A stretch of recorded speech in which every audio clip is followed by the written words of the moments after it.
आपके अपने YouTube channel में। मैं हूँ योगेश पांडे और आज के इस वीडियो में हम पढ़ने वाले हैं अलंकार के विषय में। जैसे कि आप जानते हैं अलंकार मुख्यतः 3 प्रकार के होते हैं। एक शब्दालंकार होता है, एक अर्थालंकार होता है और तीसरा उभयालंकार होता है। और अलंकार की परिभाषा जो होती है वह हम पिछले वीडियो में अलंकार की परिभाषा अच्छी तरीके से पढ़ चुके हैं।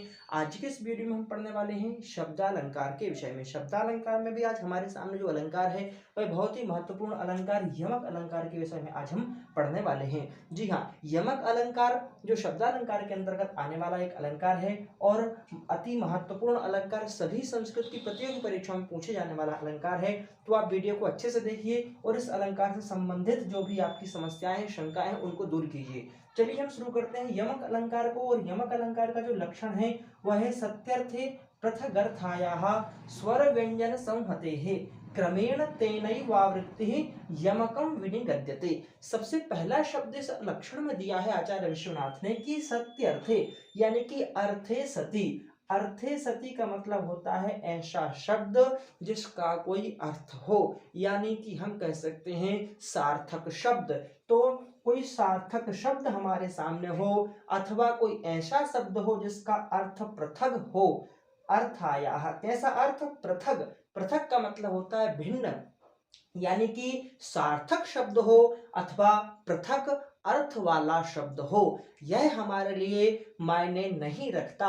यमक अलंकार का लक्षण पढ़ रहे हैं, याद रखिए सत्यर्थे पृथगर्थायाः, यानी कि अर्थ सार्थक शब्द हो अथवा भिन्न अर्थ वाला शब्द हो, लेकिन कैसा होना चाहिए? स्वर व्यंजन संहतेः, यानी कि जो भी उसमें शब्द, जो भी एक शब्द में वर्ण आ रहे हैं, अक्षर आ रहे हैं, चाहे स्वर हो अथवा व्यंजन हो, किसी भी वर्ण का समुदाय हो, वह क्रमेण तेनैव आवृत्तिः, यानी कि उसी क्रम में, तेनैव का मतलब होता है उसी ही क्रम में। कौन से क्रम में? जिस क्रम में वह लिखा है उसी क्रम में, क्रमेण यानी उसी क्रम में क्या होना चाहिए? उसकी आवृत्ति होना चाहिए, यानी कि एक से ज्यादा बार वह वर्ण या अक्षर या शब्द बोला गया हो, चाहे उसका अर्थ सार्थक हो अथवा निरर्थक हो, कैसा भी अर्थ हो, लेकिन उसको एक क्रम में, जिस क्रम में वह बोला गया है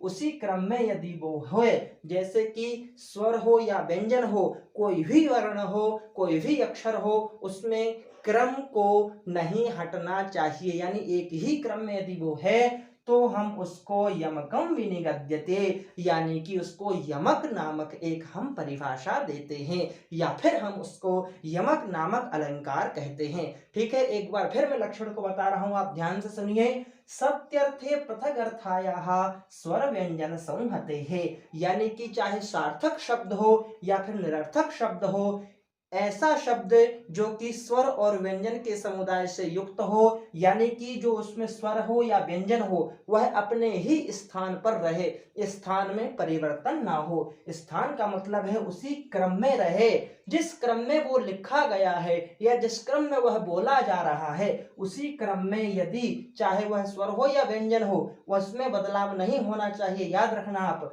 तो यदि वो ऐसा है और उसकी आवृत्ति हुई हो, यानी कि उसको एक से ज्यादा बार बोला गया हो, तो ऐसा जो शब्द या ऐसा जो पद या ऐसा कोई श्लोक होगा उसको हम यमक नामक अलंकार कहेंगे। ठीक है, और यहाँ पर एक बात याद रखिए, यह शब्दालंकार है। तो अलंकार का मतलब तो मैंने आपको पहले भी बताया है कि जो काव्य की शोभा को बढ़ाए।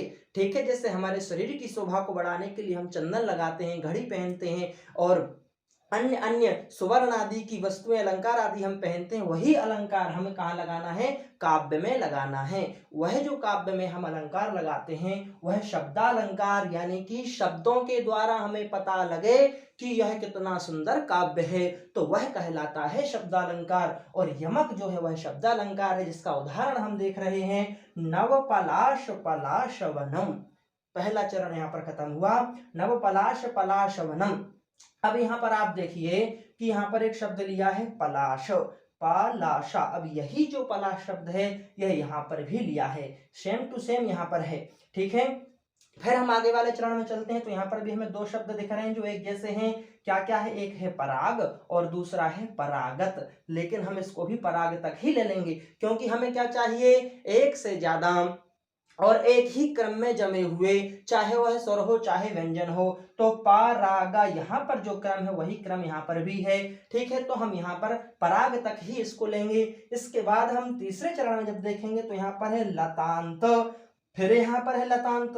ठीक है, यानी कि यहाँ पर भी हमें एक जोड़ा मिल गया। इसके बाद हम चौथे चरण में देखेंगे तो यहाँ पर भी हमें स्वरभीम और स्वरभीम यानी कि तीन तीन अक्षर का एक जोड़ा हमें यहाँ पर भी मिल गया, जहां पर कोई भी अंतर यहाँ पर हमें देखने को नहीं है, सेम टू सेम वर्ण हमें यहाँ पर मिल रहे हैं। तो सबसे पहले हम देखेंगे कि इस पलाश का अर्थ क्या है। अर्थ से तो हमें कोई मतलब ही नहीं है क्योंकि वह कह रहा है या तो आपका सार्थक शब्द हो या निरर्थक शब्द हो, पृथक अर्थ वाला हो, उससे तात्पर्य नहीं है। तात्पर्य हमारा क्या है कि एक ही क्रम में यदि आवृत्ति होती है, अर्थ भले आपका विपरीत हो, हमें उससे कोई फर्क नहीं पड़ता, लेकिन फिर भी हम यहाँ पर इनका अर्थ समझेंगे। जो पहला वाला जो पलाश का शब्द है, इसका अर्थ क्या है, नव पलाश यहाँ पर लिखा है, यानी नए नए पत्ते जो आते हैं उनका वो अर्थ यहाँ पर, यानी नए पत्ते।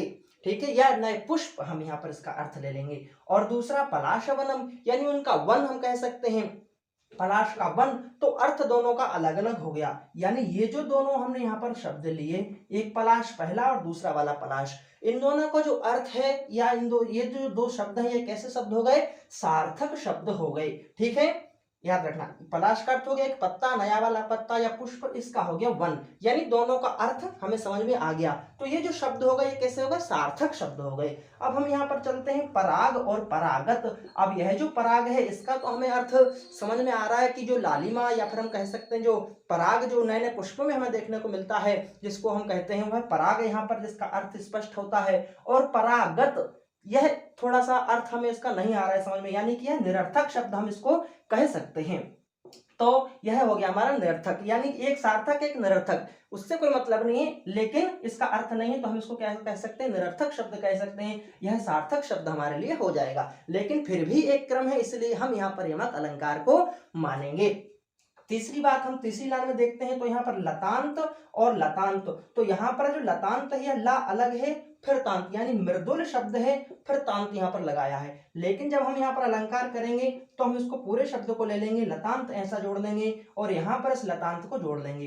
तो यहाँ पर जो लतांत पहला वाला जो है इसका अर्थ निरर्थक होगा। यह जो शब्द है यह निरर्थक इसलिए होगा क्योंकि यह केवल तांत शब्द है और तांत जो है इसका कोई अर्थ नहीं है, इसीलिए हम यहाँ पर इसको निरर्थक में लेंगे और सार्थक में लेंगे लतांत को। इसका अर्थ है कि लता के अंत में, या हिंदी में जिसको हम शब्द कहते हैं, किसी लता, जो लताएं होती हैं उनके अंत में या कोने में या सबसे ऊपरी वाला भाग या सबसे लास्ट वाला छोर जिसको हम कह सकते हैं, वह यहाँ पर इसका अर्थ है। और सुरभिम सुरभिम ये दोनों यहाँ पर सार्थक शब्द हैं। एक सुरभि का अर्थ सुगंध जो हम लेते हैं, गंध जिसको कहा गया है, और दूसरा सुरभि का मतलब यहाँ पर बसंत ऋतु से है, यानी कि दोनों यहाँ पर सार्थक शब्द हैं। तो हमने जो यहाँ पर यमक अलंकार का उदाहरण लिया है यह प्रसिद्ध उदाहरण है और लगभग सभी परीक्षाओं में पूछे जाने वाला यमक अलंकार है। तो यदि आपको इसमें कोई समस्या आ रही है, समझने में समस्या आ रही है, तो कृपया करके कमेंट में आप जरूर पूछें कि आपको इसमें क्या समस्या है।